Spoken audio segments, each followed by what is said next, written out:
Right. We are ready. Great. So good afternoon, everyone. My name is Brooke Hall, and I am a Senior Policy Advisor for the Division of Financial Regulation.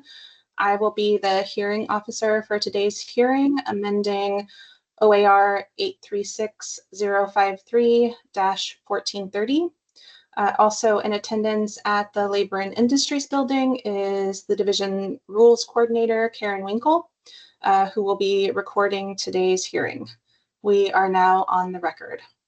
Today is Wednesday, October 22nd, 2025.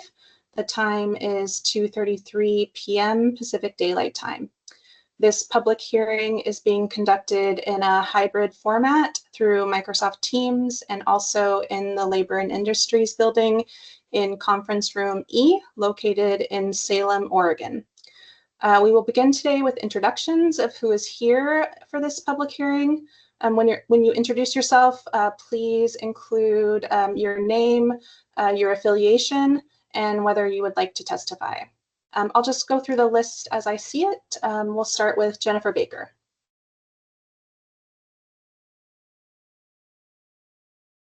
We're just doing introductions. Sorry. Introductions, yes, Jennifer. My daughter just came into my office. Sorry. Jennifer Baker with Cigna Healthcare. Thank you. And did you want to provide any testimony today, Jennifer? No, I'm just here to listen. Thank you. Thank you. And Michelle Baird? Michelle Baird, Pacific Source Health Plans, and no, I'm not planning on testifying. Thank you, Michelle. Merlene Converse.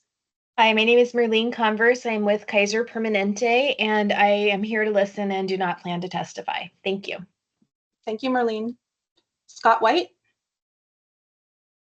Good afternoon. My name is Scott White. I'm the Director of Regulatory Affairs for Moda Health, and I am just listening today, not testifying. Thank you. Thank you, Scott. Antoinette Iwaki.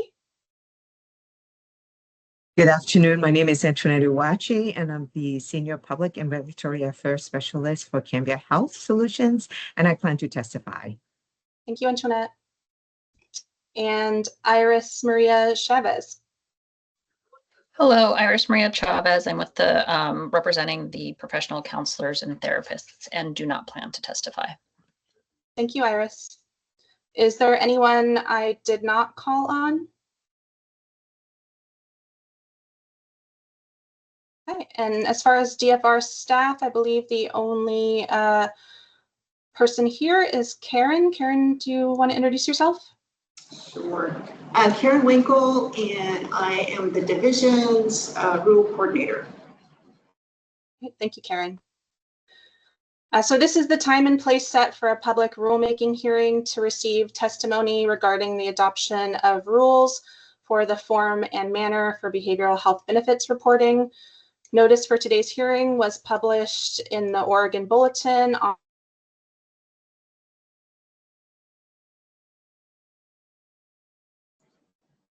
Uh-oh. She froze.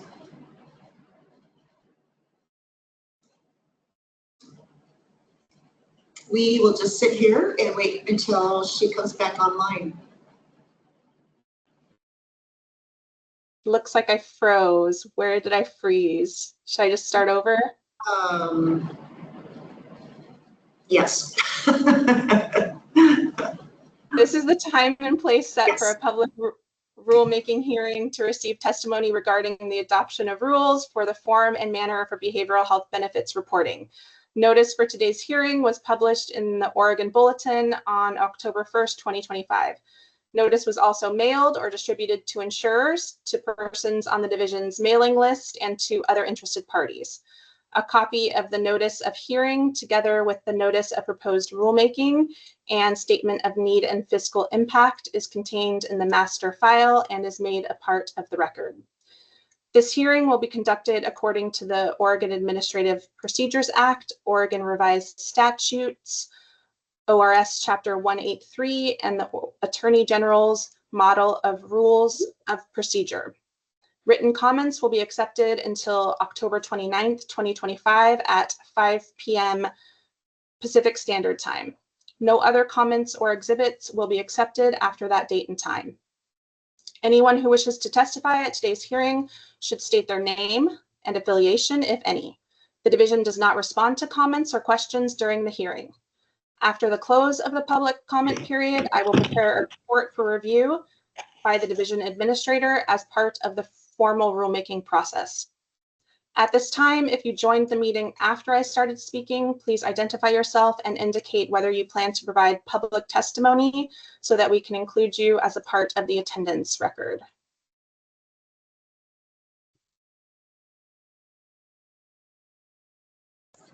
I don't see anyone.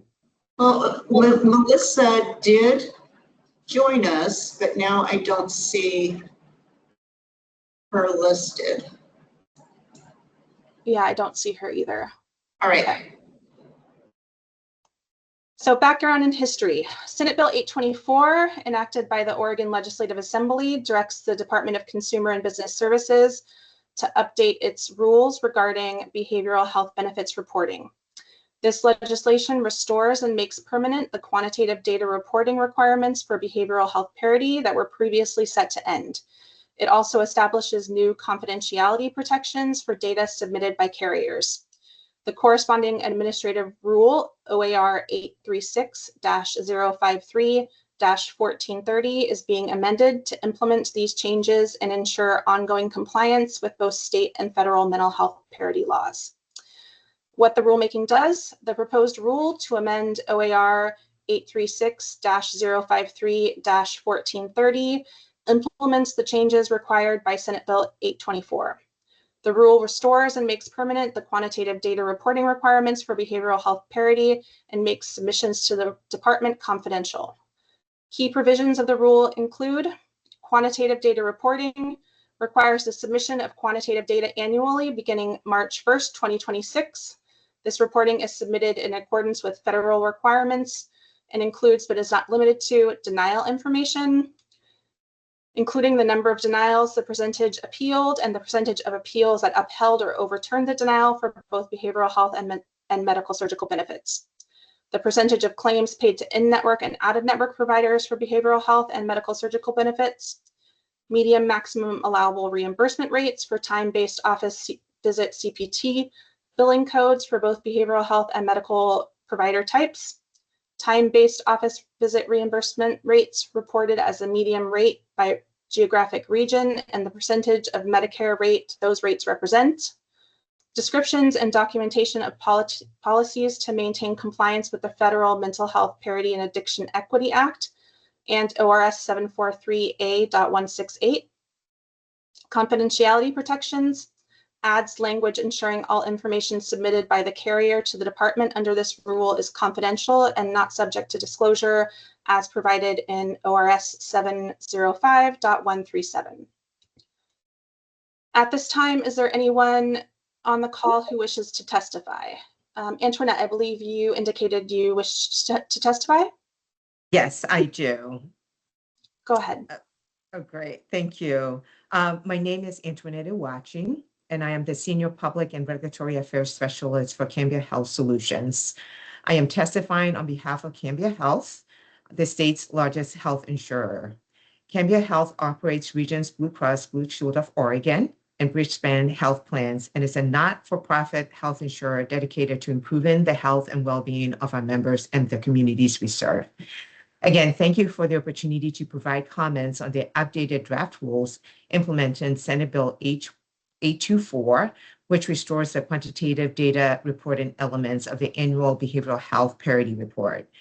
Our comments focus on Section 3, capital H and I, which removes language related to reporting provider contracted rates and claim rates incurred.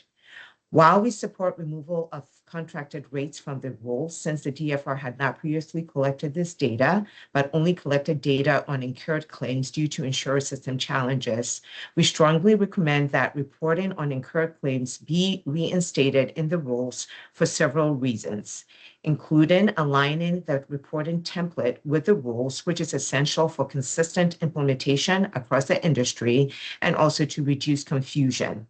It would also reflect a logical continuation of established practice. Again, we appreciate the DFR's collaborative approach through the RAC process and look forward to your decision on this matter. Thank you for your consideration of our comments. And more detailed written comments were submitted prior to the hearing. Thank you. Thank you, Antoinette. And as Antoinette indicated, there were written comments which reflect the comments given in today's hearing that were submitted prior to the hearing today. Is there anyone else who wishes to provide public testimony?